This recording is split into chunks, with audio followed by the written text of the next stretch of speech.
Okay, let's jump right into this explainer and decode a seriously uncomfortable truth about human behavior.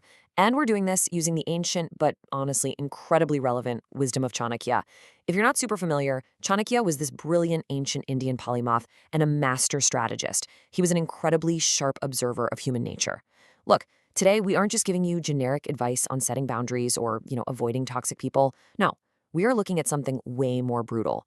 We are dissecting the exact anatomy of strategic manipulation, because Chanakya understood that the absolute most dangerous people in your orbit, they aren't the loud, obviously difficult ones. So let's peel back the layers and look at the real strategy that's probably playing out right in front of us. Think about this for a second. Nobody studies you harder than someone who plans to use you. We've really got to shatter this illusion that the quiet observer in your life, the one who smiles easily and remembers every little tiny detail about you, is just this deeply caring friend. Because the reality is they might actually be investing in your weaknesses. They aren't your boss, they aren't your partner. They might just be someone hovering in the background listening just a little too quietly. They don't react in the moment, they archive. This perfectly illustrates the fundamental difference between people who seek emotional closure and those who are playing a massive strategic waiting game. Normal people react, right? When you insult them, they get mad. When you ignore them, they move on. They want immediate closure. But cunning individuals, man, they respond later. They file away that interaction. They don't want the immediate satisfaction of an argument because reacting gives you closure too. Their ultimate goal isn't closure at all. It's timing. All right, let's move into the first phase, the infiltration, focusing on mirroring and listening. Think about that one person who is just always there for you. You vent to them, you overshare, you might even reveal things that you barely admit to yourself. You overshare thinking they're just being this comforting therapist, but what they are really doing is archiving your insecurities, your emotional triggers. They don't judge, they don't interrupt, and honestly, they rarely even offer advice. They just sit there and collect. What modern pop psychology praises as being a good listener, Chanakya would recognize as someone actively engaged in emotional data storage. It's literally the exact same behavior, just with way better PR. It's fascinating how their exact formula works to basically manufacture familiarity to get you to open up. People don't naturally spill their deepest fears to complete strangers. We open up to people who feel familiar. So this individual artificially creates that.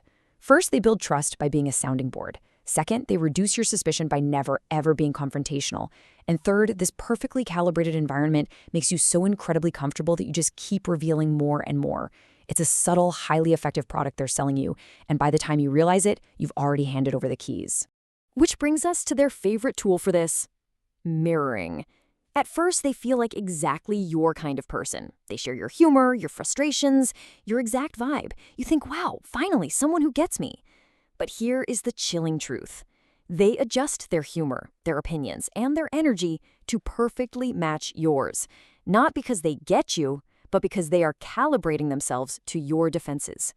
It is absolutely not a genuine connection. It's a calculated calibration designed to completely bypass your security system. That takes us to phase 2, the incubation. This is all about patience and timing.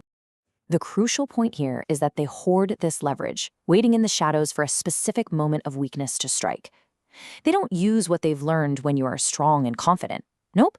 They wait until you really need them or when you're feeling incredibly vulnerable. Maybe you've become dependent on them for support, or maybe, after a long period of peace, you just implicitly trust them again. That is the exact moment they deploy the data they've been storing. You might think an argument from 6 months ago is completely dead and buried. You thought the conversation ended, right? But for them, it just went into draft mode.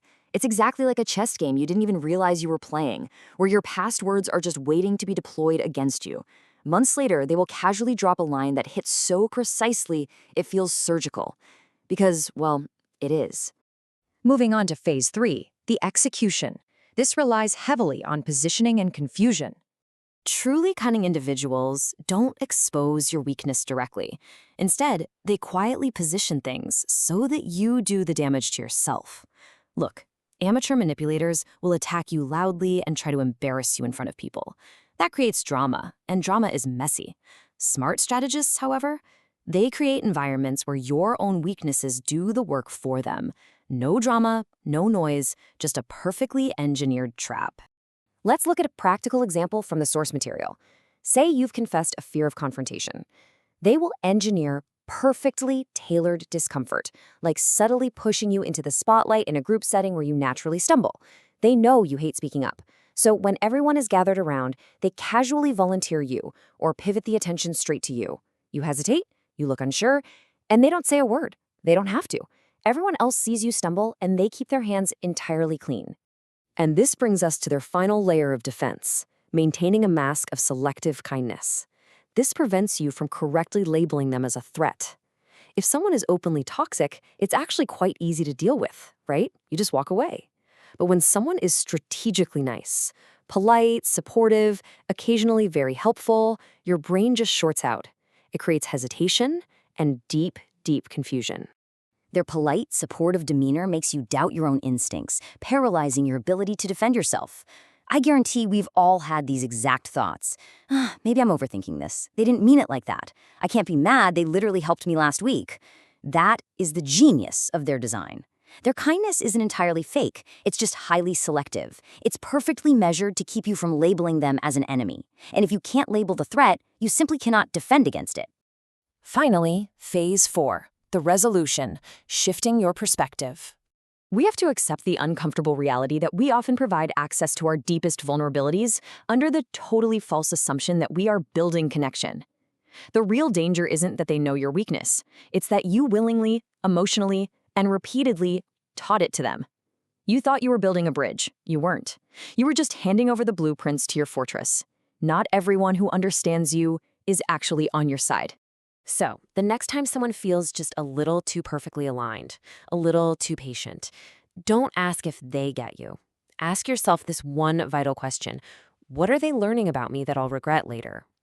Stop asking if you found a kindred spirit and start looking at the data you are freely giving away. Let that question guide your boundaries. Thanks for joining me for this explainer. Keep your eyes open, protect your data, and I'll see you in the next one.